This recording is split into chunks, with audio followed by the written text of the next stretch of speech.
Hello! J'espère que tu vas bien. Moi, c'est un peu un fail. Je t'enregistre ce podcast, ça fait, je pensais l'avoir enregistré en fait déjà. J'ai dit au revoir et là j'ai vu qu'en fait, ce n'était pas du tout en train d'enregistrer, donc qu'importe, on va recommencer. Bienvenue dans cet épisode de podcast. Je reviens de vacances et je pensais faire une pause plus longue, mais néanmoins, il se passait quelque chose dans ma vie qui m'a donné envie de venir te partager ce que je traverse parce qu'il est vraiment important que nous tous qui prenons la parole, en fait, on fasse preuve d'un peu plus de transparence. Non pas pour te dire exactement ce que je traverse, etc., mais parce que je sais que la chance d'avoir beaucoup de joie. Dieu me donne des doses de joie qui dépassent le commun des mortels. Je sais parce que j'ai toujours été joyeuse, optimiste. Et néanmoins, je pense que parfois des gens vont voir ma joie, vont voir mon sourire affiché quand ils me demandent comment ça va. Parce que je réponds toujours sincèrement, ça va très bien par la grâce de Dieu, parce que vraiment, factuellement, par la grâce de Dieu, je vais très bien.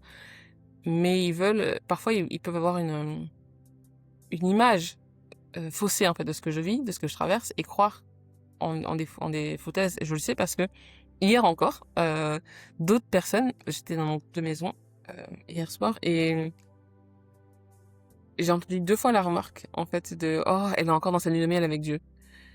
Oui, je vis, par la grâce de Dieu, une lune de miel avec le Seigneur, mais crois bien, crois bien que je passe aussi par le feu, par la fournaise, par des épreuves. Et hier, j'encourageais encore des personnes alors que ma situation n'avait pas changé. Aujourd'hui, à 16h, j'ai reçu une très, très, très, très mauvaise nouvelle. Et mon premier réflexe, c'était de me dire, waouh, chaud. Après, j'ai dit à la personne au téléphone, parce qu'il m'a demandé comment ça va, j'ai dit, attends, faut d'abord que j'accuse le coup. Ensuite, troisième, ce truc, je me suis dit, mais Seigneur, mais what? Et quatrième truc, j'ai pleuré. Je me revois, j'étais dehors, je suis allée me promener et j'ai pleuré. Et j'ai dit, mais Seigneur, c'est pas juste, Seigneur. Et en cinquième position, je me suis dit, bon, c'est la merde. Clairement, c'est vraiment la merde. Et je déconne pas, on va en parler un peu, mais vraiment, c'est la merde. Si Dieu, tu n'agis pas, c'est la grosse, grosse, grosse de mer. Mais, Jésus, peu importe ce qui se passe, ma seule prière, c'est que tu ne me lâches pas, que tu ne lâches pas ma main et que je continue à te louer all the way. C'est pas je te loue avec ma voix hein, quand je suis dans la joie le dimanche matin. En théorie, qu'il se passe rien, c'est je veux te louer dans le fond du fond du fond de la fournaise. Ok? Donc c'est ce dont on va parler aujourd'hui. J'ai envie de te parler de ce qui se passe quand tu ne réponds pas aux prières, de ce qui se passe quand les choses semblent s'empirer, de ce qui se passe quand les choses que tu attends de Dieu semblent vraiment longues à arriver. Je vais te parler du brisement, je vais te parler du découragement, je vais te parler de tout ça. Ça va être sexy, tu vas voir. Euh, Je sais plus trop ce que j'ai dit dans l'épisode d'avant, que j'ai pas enregistré, mais tant pis, on va improviser un peu. Quand je suis venue au Seigneur il y a 1 an et demi de ça, je suis venue pour, et je pense que c'est plus je marche avec des chrétiens, plus je me rends compte qu'il y a souvent une situation «maîtresse» entre guillemets, qui nous amène à donner notre vie à Dieu, quand on n'a pas hérité de la foi des autres, en fait, on a souvent des circonstances, voilà, qui nous ramènent à Dieu. Je peux me tromper, hein, c'est pas grave, mais et en tout cas, moi, dans mon cas, c'est une situation particulière, en fait, qui m'a donné envie de venir à Dieu, de lui faire confiance, parce que j'espérais aussi. Je venais d'un monde avant, j'étais dans la manifestation, dans le New Age, dans plein, plein de trucs, ésotériques qui en fait, la pensée de ce mouvement-là, c'est: si tu crois, si tu visualises, si tu espères, si tu travailles, tu vas avoir. OK? Et donc du coup, quand je donnais ma vie au Seigneur, je pensais juste être connectée à la meilleure source, à la source véritable, et que si je croyais, prier, attendais, machin, j'allais avoir, OK? Sauf que Dieu m'a fait comprendre très vite qu'en fait, c'est pas comme ça du tout que ça allait se passer. Que c'était i qu'il avait plus envie de changer mon caractère, changer ma personnalité, pour m'amener à la ressemblance de son fils, Christ, que de changer mes circonstances et me donner ce que j'avais envie d'avoir. Et on se disait avec, une de mes sœurs avec qui je suis très souvent, si Dieu avait répondu à mes prières il y a 1 an, quand je lui ai donné ma vie, je ne suis pas sûre, en toute honnêteté, vraiment, hein, je ne suis pas sûre que je serais là en train de faire un podcast, je ne suis pas sûre que je serais, au pied de sa croix en train de chercher de réconfort et de soutien. Je crois vraiment que j'aurais pu devenir une des personnes qui reçoit une bénédiction de Dieu et qui après se part, en fait, et dit: «Merci, mais oh j'ai pas le temps d'aller à l'église, oh j'ai pas le temps machin, j'ai pas le temps machin». Et donc, c'est une chose, encore une fois, je dis, hier, c'est une journée vraiment tellement spéciale. Hier, je disais ça avec beaucoup, pas de légèreté, mais parce que du coup, j'avais entre guillemets dompté ce niveau dans lequel Dieu m'avait emmené, le niveau de fournaise. Tu vois, j'étais dans l'inconfort, clairement, en attente d'une réponse à mes prières, clairement, mais ça allait parce que du coup, voilà, je m'en étais un peu accommodée. Sauf qu'aujourd'hui, 16 heures, je reçois une nouvelle qui, franchement, m'a mise KO, en fait. Mais parce que j'ai pas réagi comme je réagissais avant, parce que euh, avant, dans le passé, quand j'avais pas Dieu, je faisais 2 crises d'angoisse pour ce genre de sujet-là. 2 crises d'angoisse par jour et j'en étais même pas à ce degré, hein, de difficulté, de non-visibilité, d'accord? J'ai vraiment ça n'allait pas, mais c'était pas comme aujourd'hui, tu vois? Aujourd'hui, vraiment, je te le dis, on est, l la pire chose qui puisse m'arriver pour moi au monde, parce que je suis maman, c'est qu'il arrive quelque chose de très grave et définitif à mes enfants, d'accord? La deuxième chose qui puisse m'arriver de très grave, c'est qu'on m'enlève mes enfants. Et la troisième chose, dans ma petite vie, c'est ce qui risque de m'arriver si j'ai pas de réponse de Dieu dans la semaine, ok? Et donc du coup, je viens pas à toi avec plein de connaissances et de comment dire, de révélations. Je viens à toi aujourd'hui avec une foi vraiment mise à l'épreuve, où j'ai dit à Dieu, qu'importe ce qui m'arrive, permets-moi de garder les yeux fixés sur toi. Parce que j'éprouve aussi une sainte colère pour le diable, pour ses tactiques, qui consistent en fait très souvent, et on va lire un peu de la Bible tout à l'heure, ces tactiques en fait qui consistent à nous faire, à magnifier nos problèmes, à tel point qu'on ne voit que ces problèmes-là. Et en fait, on oublie, c'est comme si ça nous empêchait de de voir que Dieu est plus grand que nos problèmes, d'accord? Parce qu'on ne voit pas Dieu agir comme on voudrait, parce on s'est mis une deadline du temps où Dieu devrait agir, parce qu'on s'est mis des idées de comment Dieu va faire les choses. Quand les choses ne se passent pas comme on voudrait, comme on le pense, on croit que Dieu n'agit pas. C'est une tactique du diable, j'en suis consciente. Mais néanmoins, aujourd'hui, vraiment, j'ai à cœur de nous rappeler un peu à tous, et aussi à mon âme, hein, bien sûr, parce que je suis dedans, hein, je suis dans l'épreuve, hein, que Dieu est plus fort, que Dieu est fidèle, et qu'on peut pas changer de script à chaque fois. Tu sais, Dieu, il est constant comme ça. Il bouge pas depuis qu'il existe. Il a toujours existé. Donc, il est constant, d'accord? Et nous, c'est up and down, up and down. Et je pensais à un truc tout à l'heure, c'est, je me disais, j'ai 2 enfants et qui me connaissent. Je suis quelqu'un assez sympa. Et pour autant, les 2 choses qu'ils me disent dès que je vais pas dans leur sens, c'est tu es méchante et tu ne m'aimes pas. Ça m'agace vraiment parce que je leur dis: «Non mais les gars, en fait, ça fait quand même quelque temps qu'on est ensemble, faut commencer à me connaître. La méchanceté, ce n'est pas ça, et d'où tu dis que je t'aime pas?» Mais nous aussi, on le fait tout le temps avec Dieu. Dès que les choses vont pas dans notre sens, dès que les difficultés arrivent, dès qu'on n'a pas la réponse à nos prières, dès que ça va pas dans notre timeline, dans notre, dans l'ordre qu'on s'est donné pour que les choses arrivent, on commence à donner à Dieu, à lui dire qu'il n'est pas fidèle, à lui reprocher telle ou telle chose, tu vois, à plus croire en ses promesses, et cetera. Et vraiment, ça m'agace. Vraiment, vraiment, j'en ai ras-le-bol. Et je voudrais aujourd'hui, qu'on soit tous un peu, comment dire? Qu'on fasse un peu comme le peuple d'Israël a fait, qu'on fasse un peu comme le roi Ézéchias a fait, on va voir ça dans Ésaïe 31, 36, pardon.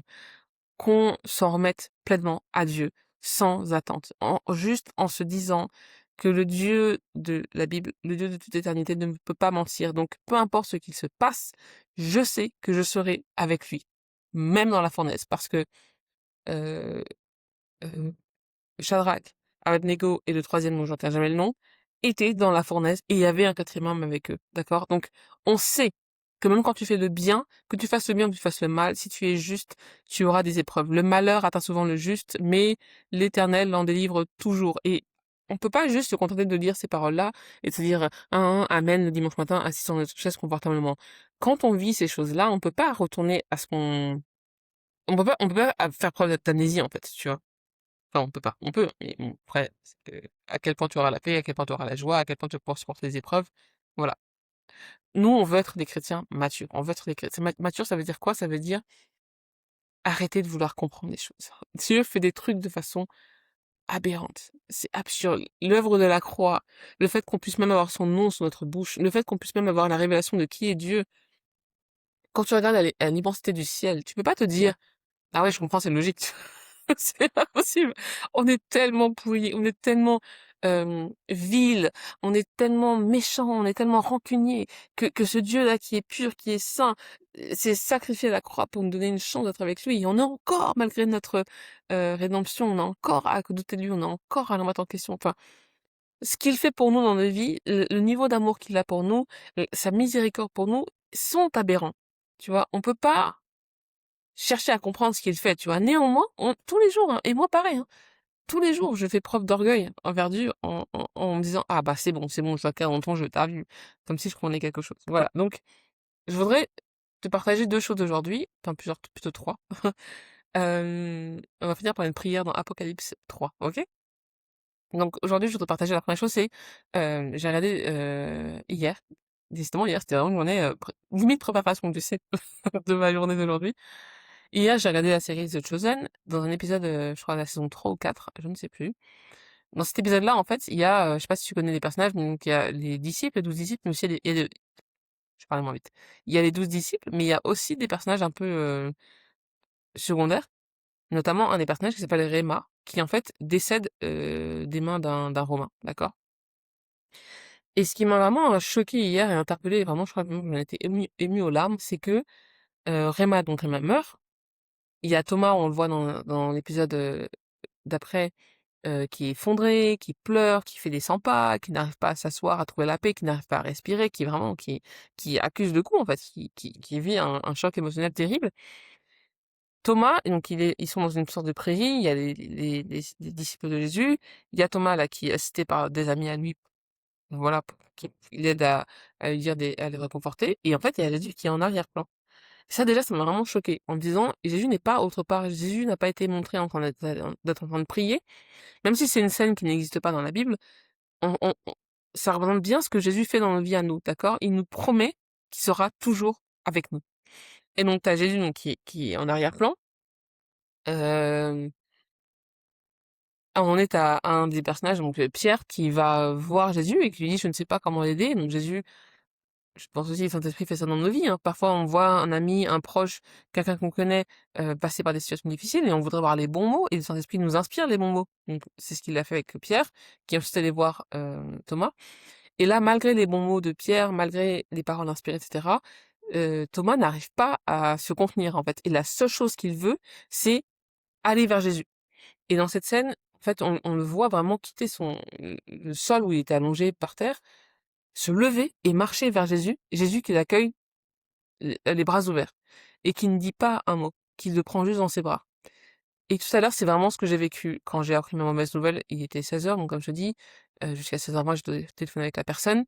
Et après, j'ai accusé de coup, je me suis assise, j'ai pleuré. Et là, j'ai vraiment dit: «Seigneur, s'il te plaît, là, interviens. Viens dans mon cœur, donne-moi la paix, permets-moi de garder la tête, des yeux fixés sur toi parce que ça va vraiment être dur.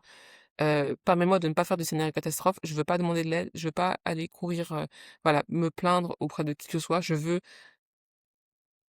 avoir ta paix, ta présence et entendre ce que tu veux que je fasse dans cette situation-là». Et c'est là que je me suis dit: «Waouh, il se passe quelque chose dans ma vie, je ne suis pas comme j'étais avant». Je te dis avant, j'avais pour ce genre de menaces, entre guillemets, de situations compliquées, je faisais des crises d'angoisse. C'est-à-dire que crise d'angoisse, tu hyperventiles, tu réfléchis à 1000 scénarios, tu voilà, tu catastrophes en fait le futur et et après tu te sens mal, il y a rien qui se passe et moi j'avais du mal à respirer après donc j'étais pétrie en fait, je ne pouvais pas bouger, OK? Et après j'ai eu envie de faire ce podcast-là. Donc je me dis clairement, Dieu veut nous apprendre à tous quelque chose. On j'espère que toi qui écoutes cet épisode, tu es déjà conforté dans le fait que Dieu est présent, peu importe ce qui se passe. Deuxième chose, nous allons aller dans Acte 12. Donc dans Acte 12, en fait, il y a des chrétiens on parle de la persécution des chrétiens, d'accord? Par le roi Hérode. Et en fait, ce qui moi m'intéresse particulièrement, c'est le verset 6 et 7.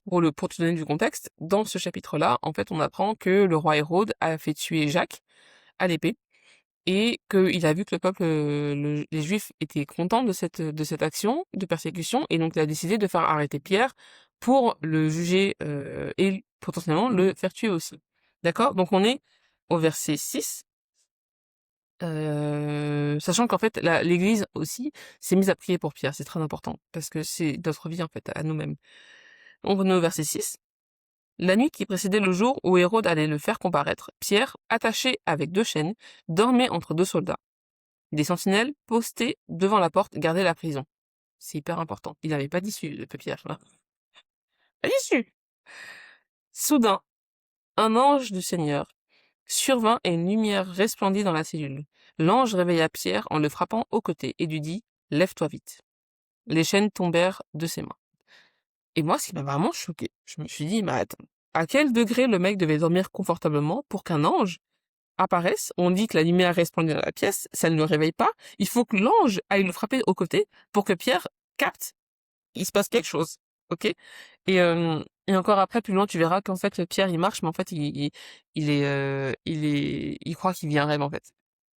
Et je me suis dit, j'avais dit, je fais cette prière, ce genre de truc, en ce moment, bref, je fais des prières, je pense juste que c'est le Seigneur qui agit en moi comme ça, hein, mais je fais des prières un peu osées, un peu saucées, tu sais, où je disais, Seigneur, fais-moi vivre ce que Pierre a vécu. Je ne savais pas la semaine dernière que j'allais me retrouver ici. Anyway. Donc, je voudrais qu'on arrive tous à ce degré-là de la vie dans la marche chrétienne, où on est entre 2 soldats. Enfin, franchement, contexte, les gars, contexte. Déjà, t'as perdu ton Seigneur et Sauveur, ton Messie, ok? Il est mort, il est ressuscité, c'est la Hesse, tout le monde enfin, voilà, tu deviens un paria de la société, ok? Ensuite, tu vois un de tes gars sûrs avec qui tu marches depuis des années se faire tuer par le roi seulement parce que vous croyez au même Messie, d'accord? Et après, c'est à toi qu'on en veut. On vient te chercher, on te met en prison, t'es enfermé, tu sais, t'as pas d'espoir, en fait. Là, vraiment, c'est le point le plus bas, en fait, où tu puisses arriver. Et t'es à la veille de ta comparution devant un roi qui ne montre pas de, comment dire, qui montre pas de pitié face vis-à-vis des suiveurs de Jésus, des disciples de Jésus. Et toi, tu dors. Tu dors profondément, en prison. Bien sûr que ma situation n'est pas comme Pierre. Bien sûr que je ne risque pas la mort. En tout cas, je ne pense pas. Bien sûr que voilà, mes circonstances sont très menaçantes, mais je m'attends pas non plus à ce que je sois en danger demain. C'est pas le problème. Mais pour autant, dans ma situation, dans ma vie, ce que je traverse, pour moi, c'est grave, ok? Et je veux aussi vivre la même paix que Pierre, parce que le Dieu de la Bible, le même Dieu qui est éternel, qui ne change pas, en qui il n'y a aucun nombre de variations, s'il a pu donner cette paix à Pierre, il peut aussi la donner à moi, il peut aussi la donner à toi, en fait. D'accord? Et enfin, troisième chose, on va aller dans Ésaïe 36, et chapitres 36 et 37. Je vais pas tout lire parce que c'est vraiment très long, mais c'est vraiment encore une fois la preuve que comme je disais que l'ennemi, en fait, une des choses qu'il fait quand il nous arrive des malheurs, c'est de nous faire grossir, comment dire, faire grandir la taille de nos problèmes et de nous faire focaliser que sur ce que Dieu ne fait pas. Parce qu'une chose que je me suis dit aussi en rentrant chez moi après ma promenade tout à l'heure, c'est que je me suis dit, si Dieu là, il voulait, ma situation serait changée en un claquement de doigts. Et j'ai aucun doute là-dessus. Et maintenant, du coup, ah oui, parce que voilà pourquoi je dis ça. Parce que dans l'épisode de Josène, il y a cette tension folle parce qu'en fait, il y a Thomas qui accuse le coup, il voit la femme qu'il voulait épouser mourir, mais il sait aussi, parce qu'il a la foi, parce qu'il a vu Dieu faire des miracles, il sait que Dieu pourrait, s'il voulait, ressusciter sa femme, enfin sa fiancée. Et là où il y a encore un autre degré de tension, c'est qu'il y a 3 personnes parmi les disciples qui ont vu quelques épisodes avant, la fille de Jairus être ressuscitée par Jésus. Donc ils savent que Dieu est capable d'eux. Et donc je me dis, Dieu est souverain. Et clairement, il faut qu'on vive là, dans cette révélation-là. Dieu est souverain. Il fait ce qu'il veut, quand il veut, comme il veut. Il ne nous doit rien. On lui doit tout. Donc, si Dieu voulait concrètement que ma situation change, elle serait changée, hein. Comme ça. C'est même pas un problème. Du coup, je me dis aussi, Seigneur, qu'est-ce que tu veux que je fasse dans cette situation-là? Qu'est-ce que tu attends de moi? Comment tu veux que je réagisse? Parce que c'est ça, en fait, le but de la manœuvre. C'est pas juste de dire, ouin, ça fait mal, ça pique, c'est long, j'attends depuis longtemps, Seigneur, Seigneur, vois-moi. Oui, c'est dur, et oui, je lui dis tout ça aussi, mais ceci, c'est de rentrer dans son plan et de dire, ok, là, Seigneur, aide-moi à mûrir. Aide-moi à te voir comme autre chose qu'une machine à réponse à prière sur laquelle j'appuie et du coup j'espère que tu vas répondre, tu vois. Dieu n'est pas un génie, il est Dieu. Et tout ce qu'on a, c'est la grâce. On ne vit que par sa grâce, on ne tient debout que par sa grâce. On, on ne fait qu'un pas devant l'autre que par sa grâce. Je te parle uniquement par sa grâce. La révélation que j'ai qu'il est Dieu avant toute chose, c'est la grâce. Le fait que tu puisses écouter ce podcast dans ce que j'espère être de la paix, c'est de la grâce. Dieu nous fait grâce tous les jours. Et si on continue à regarder nos problèmes et à les rendre plus grands que ce qu'ils sont et à envisager le pire, on passe à côté de cette grâce, de son amour, de sa bonté, de ce qu'il veut nous révéler, tu vois, de son caractère, qu'est-ce qu'il veut nous apprendre sur lui, tu vois. Il y a tellement de gens, et moi ça me concerne pas, mais il y a tellement de gens qui prient Jéhovah Rapha agit par exemple, mais on veut pas tomber malade. Oh oui, je crois en Jéhovah Shalom. Ok, mais est-ce que tu veux vivre des situations dans lesquelles t'as pas la paix? Tout le monde me dit, ouais, t'es dans une lune de miel avec Dieu, mais tu sais à quel point Dieu me brise? Et je me fais, hey! En plus, je disais ça hier, mais là, aujourd'hui, c'est encore plus d'épices, tu vois. Et c'est même pas moi qui fait que, déjà, j'ai rien demandé. Ensuite, c'est pas moi comment dire? C'est juste lui qui me fait passer par ces épreuves-là pour pouvoir te parler, peut-être. Je sais pas pourquoi il me fait passer par ça. Mais, voilà. Cherchons la face de Dieu. Cherchons à comprendre qui il est, à ce qu'il fait. Et partons du principe, c'est important, partons du principe qu'il est bon et que tout ce qu'il veut pour nous est bon et que il va répondre d'une manière ou d'une autre à nos prières, que ce soit dans ce côté-là d'éternité ou dans l'autre, tu vois. Et donc, je vais parler un peu de Ézéchias, du roi Ézéchias. On est dans donc Ésaïe 36 et 37. Et en fait, déjà on apprend un peu plus tôt dans les chapitres d'avant que il y avait des villes fortifiées qui avaient été créées dans le pays de Juda pour protéger Jérusalem. Ok, c'était 15 villes, il me semble, 15 villes qui avaient été fortifiées par un roi qui devait servir de rempart pour que Jérusalem ne soit pas attaquée, protégée en quoi qu'il arrive. Et là, on apprend en fait que les villes fortifiées sont tombées aux mains de ce roi-là, Sanchérib. Et du coup, Sanchérib, ce roi-là, il s'approche d'Ézéchias par son chargé d'affaires, là, Rabshakeh. Et le but de Rabshakeh, c'est de démoraliser le peuple et c'est de leur faire croire qu'en fait, ils doivent cesser d'espérer en Dieu et qu'ils doivent faire un pacte avec eux pour pouvoir avoir la paix. D'accord? Et donc, on est au verset 13. D'accord? Du chapitre 36. Donc, alors Rabshakeh prit position et cria à pleine voix en hébreu. Écoutez la parole du grand roi, du roi d'Assyrie. Voilà ce que dit le roi. Qu'Ézéchias ne vous trompe pas. En effet, il ne pourra pas vous délivrer. Qu'Ézéchias ne vous emmène pas à vous confier en l'Éternel en disant, l'Éternel nous délivrera, et cette ville ne sera pas livrée entre les mains du roi d'Assyrie. N'écoutez pas Ézéchias, car voici ce que dit le roi d'Assyrie. Faites la paix avec moi. Sortez de la ville vers moi, et chacun de vous mangera des fruits de sa vigne et de son figuier. Chacun de vous boira l'eau de sa citerne. Ensuite, je viendrai vous emmener dans un pays pareil au vôtre, dans un pays de blé et de vin, un pays de pain et de vignes. Qu'Ézéchias ne vous pousse donc pas dans une mauvaise direction en affirmant l'Éternel vous délivrera. Et donc là, il continue à dire est-ce que les dieux ont délivré tel pays que j'ai conquis, etc. Et en fait, je me disais mais c'est fou parce que le diable, ce qu'il veut, ce qu'il recherche pour nous, en fait, hein, à chaque fois qu'il nous arrive un malheur, c'est qu'on trouve refuge en lui, qu'on cherche des solutions en dehors de ce que Dieu veut, en fait. Et ce que j'ai vraiment trop kiffé dans ce passage, c'est que euh, Ézéchias, ce qu'il fait, c'est qu'il va dans la maison de l'Éternel. Donc on est dans le chapitre 37. À l'écoute de ce rapport, donc parce que du coup c'est le peuple qui a entendu les personnes que Ézéchias avait envoyées pour négocier avec le roi d'Assyrie, et le roi Ézéchias apprend les nouvelles, d'accord? Donc à l'écoute de ce rapport, le roi Ézéchias déchira ses habits, se couvrit d'un sac et alla dans la maison de l'Éternel.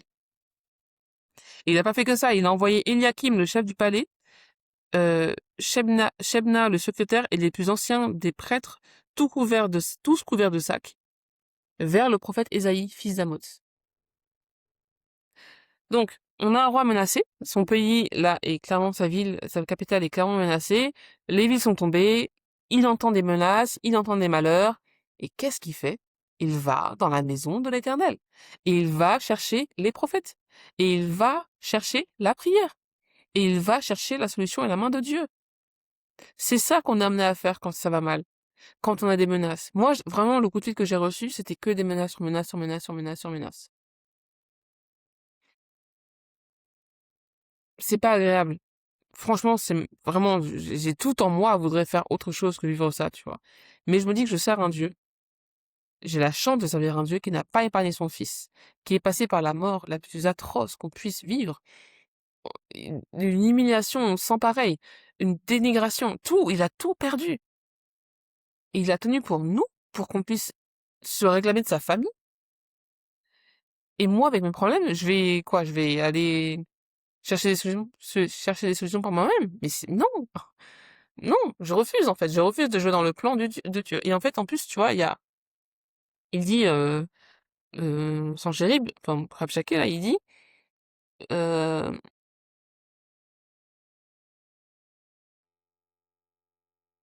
il dit, ensuite, je viendrai vous emmener dans un pays pareil au vôtre, dans un pays de blé, de vin et un pays de pain et de vignes. Mais oui, tu peux faire des compromis avec le diable. Oui, bien sûr, tu peux avoir des solutions qui seront momentanément qui sembleront bonnes en fait. Mais c'est pas ce qu'on veut. Nous, on veut suivre le plan de Dieu coûte que coûte. Et vraiment, je pèse le mot coûte que coûte. Parce que je sais une chose, c'est que Dieu fait justice à ses enfants. Dieu se lève pour ses enfants. Dieu combat pour nous. Dieu nous donne les mots, les pensées, des stratégies. Dieu agit dans nos vies, en fait. Mais ça veut dire aussi qu'il faut laisser agir. Et qu'il faut lâcher toute prétention à comprendre quoi que ce soit, tu vois. Donc non, moi, je vais pas pleurer personnellement. Je vais croire, je vais tenir. Parce que j'ai la parole de Dieu, parce que j'ai la louange. Et je vais continuer à élever son nom. Et hier, dans mon groupe de maison, ce qui m'avait vraiment choqué au début, c'est que euh, beaucoup parlaient en fait de leur humeur, de comment ça se passait, etc. Et en fait, ce qui m'a vraiment un peu agacé, c'est que c'était beaucoup des prières et des choses dites autour de ce que Dieu fait pour moi. Et pourquoi est-ce que ça va pas? Pourquoi est-ce que, voilà, pourquoi est-ce que je souffre, etc. Et en fait, ma prière à moi, c'était juste de dire, mais Dieu, tu es grand. Dieu, tu es grand. Dieu, tu es grand. Et encore une fois, c'est très ironique parce que je disais hier, j'avais pas trop de problèmes. Disons que je m'étais accommodée du niveau de problème dans lequel je suis en ce moment, en attente d'une réponse de Dieu, d'accord? Sauf que là, le degré est monté, en fait. Et, et du coup, je suis juste reconnaissante de pouvoir confesser à nouveau que Dieu est plus grand et que Dieu, en son temps, trouvera une solution pour moi parce que je le suis fidèle, parce que je crois en lui, ok? Et on va finir avec une prière / lecture de la parole. Dans, dans Apocalypse 3, donc c'est le Seigneur qui rédige enfin, par la main de Jean. Il écrit des lettres aux églises à différentes églises. Donc dans Apocalypse, au chapitre 3, c'est la lettre à l'église de Philadelphie. Voici ce que dit le Saint, le véritable, celui qui a la clé de David, celui qui ouvre et personne ne pourra fermer, celui qui ferme et personne ne pourra ouvrir. Je connais tes œuvres. C'est ce que je prie pour que le Seigneur fasse pour moi. Et te dise à toi et me dise à moi. Je connais tes œuvres. Voici, j'ai mis devant toi une porte ouverte que personne ne pourra refermer, parce que tu as peu de puissance, et que tu as gardé ma parole sans renier mon nom. Je te donne des membres de la synagogue de Satan, qui se prétendaient juifs sans l'être, et qui mentent. Je les ferai venir se prosterner à tes pieds et reconnaître que je t'ai aimé. Parce que tu as gardé mon ordre de persévérer, je te garderai aussi à l'heure de la tentation, qui va venir sur le monde entier, pour mettre à l'épreuve les habitants de la terre. Je viens bientôt. Tiens ferme ce que tu as, afin que personne ne prenne ta couronne. Du vainqueur, je ferai un pilier dans le temple de mon Dieu, et il n'en sortira plus jamais. J'écrirai sur lui le nom de mon Dieu, celui de la ville de mon Dieu, la nouvelle Jérusalem qui descend du ciel, d'auprès de mon Dieu, ainsi que mon nom nouveau. Que celui qui a des oreilles écoute ce que l'Esprit dit aux églises. Ma prière, c'est continuer. Coûte que coûte. On n'a pas le choix. À qui irions-nous? Il a les paroles de la vie éternelle. À qui guéris-nous. Et pour un temps, on va souffrir. Pour un temps, ça va être inconfortable. Pour un temps, on va lutter avec nos chairs, avec nos désirs bizarres, avec nos péchés, avec notre colère, avec tout, avec nos circonstances. Pour un temps. Pour un temps. Je prie pour que le Dieu de la Bible te permette de tenir encore aujourd'hui. Rappelle-toi, hein, dans Matthieu 6, il dit que chaque jour se suffit à lui-même et que demain aura soin de lui-même. Donc, ne commence pas à paniquer. Moi, c'est ce que je fais. C'est un sport que je fais. Je suis assez douée là-dedans, hein, dans le fait de paniquer. Mais je prie pour qu'on s'en remette aujourd'hui encore à Dieu et qu'il te permette de résister. Et moi aussi. Et comme ça, on se croisera au paradis et on dansera ensemble. Laisse ton passe. Sois béni, bye.